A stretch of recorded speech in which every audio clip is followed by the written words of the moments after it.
atheist? I was actually never Christian. I was raised, my dad was an atheist, so I was actually raised as a free thinker. So it wasn't, there was no big conversion. I did spend a lot of time trying to be Christian, but I could never actually make it work because it just didn't make sense to me. And so I actually tried to convert for a boyfriend one time. I tried to convert to Mormonism. That didn't work. And then another guy, I was like, well, maybe if I pretend to be Christian, it'll work. And that didn't work. So it doesn't make sense, and it never has. So it's never been a thing for me.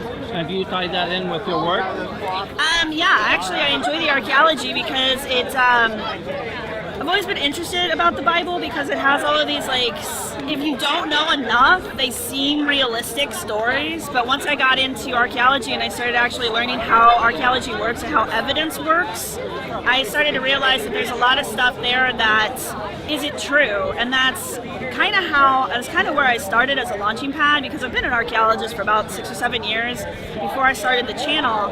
And so I was like, well, I got into it with a YouTuber called Nephilim Free about archaeology supporting the Bible, and I was like, no, that's not how that works. And I tried to explain it to him. I got banned, and I was like, fine, I'll just start my own channel then.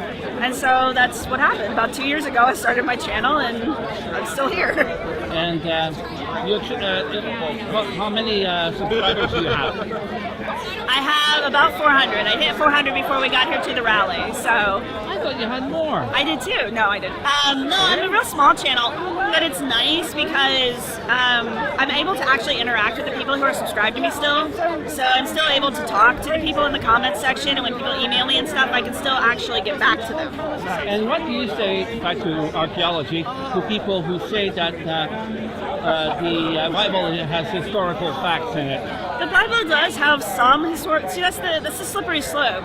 There are some historical facts in the Bible, and they have been backed up, but they're such small little things. Like, we can prove that there was a city at some point named whatever, but it's not necessarily where it's supposed to be. It didn't exist in the time period the Bible says it did. It's not as large as it was supposed to be.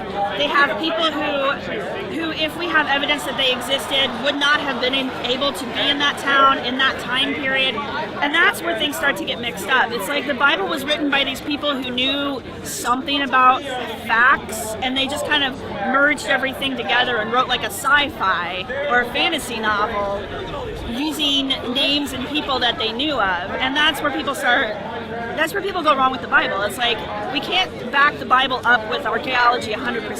That every now and then there's like a little nugget that might be true. Is there any proof that the Jews were ever in Egypt? No. No, that's a simple question, no.